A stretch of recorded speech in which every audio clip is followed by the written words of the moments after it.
प्रेम और ध्यान दो ऐसे विषय हैं जिनके बारे में आप जितना ही बात करो उतना कम है, क्योंकि ये दो चीज़ें केवल बातों से नहीं बल्कि अनुभव से समझ में आती हैं। आज हम ओशो के लेक्चर्स पे बात करेंगे जिसमें उन्होंने बताया है कि प्रेम के 3 प्रकार होते हैं और इन तीनों प्रकार के प्रेम को आपने कभी ना कभी इनकाउंटर किया ही होगा। इस संसार में जितने तरह के प्रेम चलते हैं, जितने तरह के प्रेम के बारे में लोग जानते हैं, आप जानेंगे कि किन तरह के प्रेम से आपको बचना चाहिए और किस तरह के प्रेम की तरफ आपको बढ़ना चाहिए। प्रेम के 3 प्रकारों में से पहले प्रकार के बारे में ओशो बात करते हैं, which is called falling in love. ये वही प्यार है, ये वही प्रेम है जिसके बारे में आप जानते हैं, जो कि आप अपने आसपास देखते हैं, जो कि आप अपनी लाइफ में अनुभव करते हैं। इसकी शुरुआत कहाँ से होती है? 2 इंसान एक दूसरे को पसंद करते हैं, वे एक दूसरे के करीब आते हैं, आनंद के वादे करते हैं कि फ्यूचर में हम ये करेंगे वो करेंगे, लेकिन समय के साथ साथ कुछ और ही घटित होने लगता है। वो इस चीज़ के बारे में प्रॉमिस करते हैं कि हम एक दूसरे को खुश रखेंगे, हम एक दूसरे के लिए सब कुछ न्यौछावर कर देंगे, लेकिन जैसा कि इस प्रेम के प्रकार का नाम है फॉलिंग इन लव, आप अपने जीवन की और चरित्र की ऊंचाइयों से नीचे आने लगते हैं। आप दूसरे पे निर्भर होने लगते हैं और आप जिस पर निर्भर होने लगते हैं वो आपका मालिक बनने लगता है। आप एक स्त्री हैं और आप एक पुरुष की तरफ अगर आकर्षित हो गई हैं तो पुरुष आपका मालिक बनने लगेगा। आप एक पुरुष हैं और आप एक स्त्री की तरफ आकर्षित हो गए हैं तो स्त्री आपकी मालकिन होने लगेगी। मालिक और मालकिन होने से क्या होता है कि आप अपनी स्वतंत्रता खोने लगते हैं, और जो इंसान स्वतंत्र नहीं है उसके हृदय में वास्तविक प्रेम रह ही नहीं सकता है। यही वो सो कॉल्ड प्रेम है जिसके कारण से 2 व्यक्तियों के बीच में कलह का जन्म होता है। यही वो सो कॉल्ड प्रेम है जो कि आज बहुत सारे घर को बर्बाद कर रहा है। यही वो प्रेम है जिसके कारण से लोग एक दूसरे पर निर्भर हो जाते हैं। यही वो प्रेम है जिसके कारण से वो खुद की आज़ादी भी खोते हैं और दूसरों की आज़ादी भी छीन लेते हैं। यही वो प्रेम है जिसके कारण से उन्हें जो कली से फूल होना था उसकी यात्रा वो कर नहीं पाते हैं, वो कली के साथ ही मुरझा जाते हैं।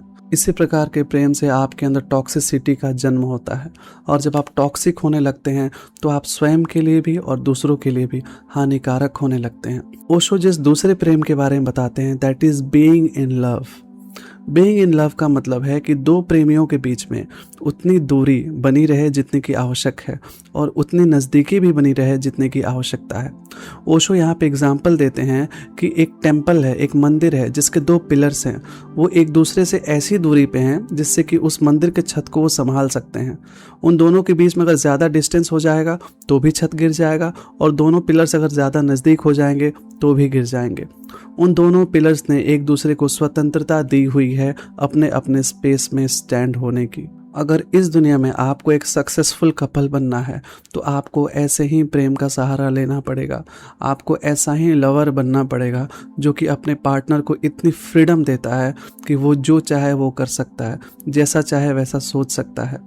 आप उस पे मालिकाना हक नहीं रखेंगे, आप स्वयं के मालिक रहें और वो स्वयं के मालिक रहे। इसलिए प्रेम का ये दूसरा रूप अपने पहले रूप से इसलिए श्रेष्ठ है क्योंकि इसमें आप स्वयं को स्वतंत्र रखते हैं और अपने पार्टनर को भी स्वतंत्र रखते हैं। मोस्ट ऑफ द कपल्स को पहले फॉर्म से दूसरे फॉर्म ऑफ लव की तरफ यात्रा करनी है। अपने आप को स्वतंत्र रखना है, अपने पार्टनर को स्वतंत्र रखना है, ताकि अपनी आज़ादी से इंसान काम कर पाए, किसी का गुलाम ना हो। ओशो जिस प्रेम के तीसरे रूप की बात कर रहे हैं वो सबसे सुंदर है। तीसरा प्रेम का स्वरूप जो होता है वही वास्तविक स्वरूप होता है। That is called be love. आप स्वयं प्रेम बन जाइए, आप स्वयं ही प्रेम हैं। आप स्वयं ही जब प्रेम बन जाते हैं तो आपके अंदर से जैसे दीपक से प्रकाश निकलता है वैसे ही आपके अंदर से प्रेम निकलता है। जो भी आपके आसपास आएगा उसे वो प्रेम प्राप्त होगा ही। जैसे ये सूरज किसी के प्रति भेदभाव नहीं करता है और सबको अपनी किरणें देता है, वैसे ही आप हो जाएंगे। इस प्रेम से ही करुणा का जन्म होता है, और जब करुणा आती है तो वो सबके लिए आती है। तो जो ये तीसरा रूप है वही वास्तविक प्रेम है। यहीं तक की यात्रा हम सबको करनी है इस जीवन में। हमारे जीवन का उद्देश्य यही होना चाहिए, अपने आप को एक प्रेम के दीपक के भांति जलाए रखना, ताकि जो भी हमारे आसपास से गुजरे उसे प्रेम का स्वाद प्राप्त हो। लेकिन ये प्रेम आता कैसे है? ये प्रेम आता है ध्यान से, ये प्रेम आता है भक्ति से, ये प्रेम आता है परमात्मा के प्रति समर्पण से। आपको केवल प्रेम करना नहीं सीखना है, आपको केवल संबंध बनाना ही नहीं सीखना है, आपको स्वयं प्रेममय हो जाना है। जीवन में यही उद्देश्य रखो कि आपको प्रेममय होना है, आपको लविंग होना है, आपको स्वयं प्रेम बन जाना है। याद रखना, पहला जो प्रेम है वो काम वासना है, दूसरा जो प्रेम है वो मित्रता है, वो मैत्री है, वो ऊंचा है पहले प्रेम से। लेकिन जो तीसरा प्रेम है वो करुणा है, और करुणा ही परमात्मा का द्वार है। करुणा से ही आप परमात्मा को प्राप्त कर सकते हैं। और इस करुणा तक पहुंचने का एक ही मार्ग है, ध्यान ध्यान ध्यान।